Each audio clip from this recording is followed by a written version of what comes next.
The first time I saw the planet from orbit, I thought it looked like a painting gone wrong. Swirling green and violet clouds coiled above a cracked, reddish surface, the remnants of what had once been a thriving world. The alien scientists aboard the Aurelia did not share my hesitation. They treated it as routine. To them, it was simply another project, another desperate species in need of salvation. To me, it was terrifying. "Human, you've been selected," said Commander Zyra, her 3 limbs resting gracefully on the console. Her golden eyes, iridescent with flecks of violet, examined me as if I were both a curiosity and a challenge. "You will serve as the seed for the survival of the Drelith population." I blinked. "Seed? You mean you want me to repopulate their planet?" "Precisely," Zyra said, with a tilt of her head that was almost seductive in its cold alien elegance. "Our records indicate humans possess qualities crucial for survival here. Fertility, adaptability, resilience." The words hung in the cabin like the heavy scent of ozone before a storm. My mind raced. I had trained for combat, for survival, for intelligence missions, but this was not in any human manual I had ever read. "You realize refusal is ill-advised," Zyra added smoothly, though her tone lacked any outright threat. The implication, however, was clear. I swallowed hard, and, against every fiber of my human hesitation, I nodded. "Then, let's do this." The arrival. The landing was rough. The ship's gravity anchors barely compensated for the planet's erratic magnetic field. I stumbled as the hatch opened, greeted by an alien wind that burned my lungs and whispered in a language I didn't understand. Towering spires of crystalline structures rose from the cracked terrain, glowing faintly in a bioluminescent pattern. And around me, the remnants of the Drelith people shuffled. Their bodies were delicate, almost translucent, with wings that glimmered faintly in the dim light. Their eyes, too, were enormous, reflecting the sky like twin moons. And yet, despite their beauty, they were weak. Starvation and disease had left them hollow and trembling. One of them, a small female with wingtips cracked and frayed, approached me with hesitant steps. "You are chosen," she whispered. I nodded.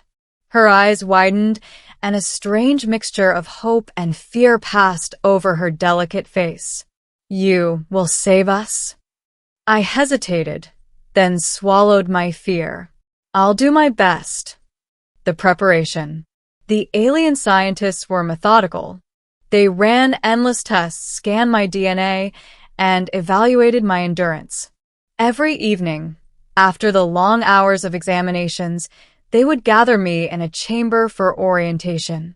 There, holographic displays shimmered, showing centuries of Drelith history, their near extinction, and the fragile web of ecosystems that now depended on me. I learned to eat their nutrient pastes, drink their thick iridescent liquids, and even navigate their zero-gravity habitats. But what no simulation could prepare me for was the social ritual. One of the Drelith, the elder known as Vela, explained it to me. "To restore our population, you must bond with us. Not just body, but spirit. Only then will the seed take hold." I looked around at the other Drelith, fragile, almost ethereal. My stomach twisted. The weight of responsibility pressed down harder than any gravity I had ever felt. The bonding ritual. The day arrived. The ritual chamber was enormous, circular, with translucent walls that shimmered with the energy of the planet itself. The air hummed with resonance. Vela guided me to a central platform where the first Drelith female, Kelyra, waited. Her body glowed softly, and her eyes, full of both terror and trust, met mine. "I trust you," she whispered in the alien tongue, which, miraculously, I could understand now, thanks to neural calibration implants. I swallowed. "I'll do my best." It began slowly. The ritual was not just physical, it was mental, a delicate intertwining of thought patterns, memories, and emotion. My mind linked with hers, feeling her fears, her history, and her longing for survival. And as the hours passed, I understood why humans had been chosen. Our capacity for empathy, for creativity, for resilience, it made us uniquely capable of bridging the impossible gap. By the time the ritual concluded, Kelyra's glow had intensified, and I could feel her body relax into mine. This was not domination. It was cooperation, a merging of life forces across species. The challenge. Yet nothing about saving a species is simple. The planet itself fought against us. Tectonic tremors, violent storms, and a predatory fauna that sensed weakness made even routine days perilous. One morning, while I was scouting the nutrient fields, a pack of native predators, hulking creatures with chitinous shells and serrated jaws, attacked. Instinct took over. Using a combination of alien weaponry and human improvisation, I fought them off with nothing but a pulse blade and my own wits. By the time Kelyra and the other Drelith arrived, I was covered in cuts, bruises, and alien toxins. But I had survived, and more importantly, I had protected them. The Drelith murmured among themselves. Human, he is not just our seed. He is our protector. The expansion. Weeks passed. Kelyra and I bonded deeper. Other Drelith joined, and slowly, the planet began to thrive. Seeds planted, water purified, and weakened survivors strengthened. My human ingenuity, small inventions, adaptive strategies, and sheer stubbornness accelerated the Drelith's recovery. They began to call me Shorath, which loosely translated as the one who brings life. At first, it felt alien, almost humorous. But as the weeks turned into months, I realized that I had become an integral part of their culture, not just a biological necessity. One day, while observing the growth of a newly stabilized biome, Vela approached me. You are more than we imagined. Your species, it carries strength we could never have predicted. I smiled, bruised and exhausted. We humans, we survive. Yes, she said softly, and you have ensured our survival too. The price of survival. But the work was not without cost. My body and mind were pushed to extremes. I was bound to the Drelith in ways I had never imagined, and every day carried the weight of expectation.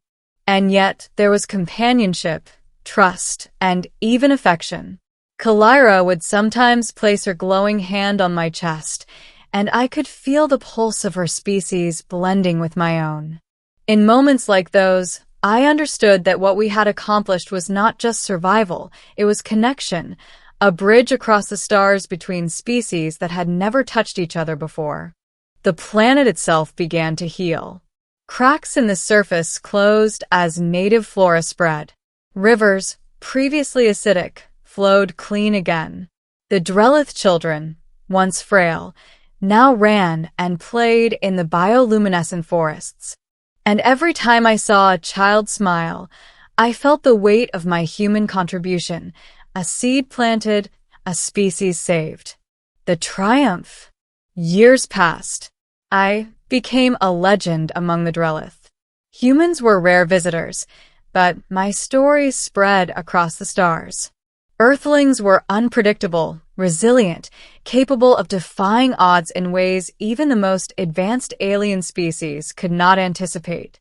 One evening, as Kelyra and I watched the twin moons rise above a thriving valley, she whispered, "You are the right one, the only one who could have done this."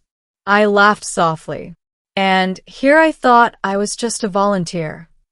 She smiled, her glow illuminating the night. "You are more than that. You are our future." And for the first time in my life, I felt the weight of history resting lightly on my shoulders, not as a burden, but as proof that humanity, no matter how small, could leave a mark on the stars. The Drelith planet was alive again. The children laughed, the elders sang, and humanity had made its legacy, not through conquest or war, but through resilience, compassion, and the courage to step into the impossible. And I, a single human among an alien species, had become the bridge between worlds.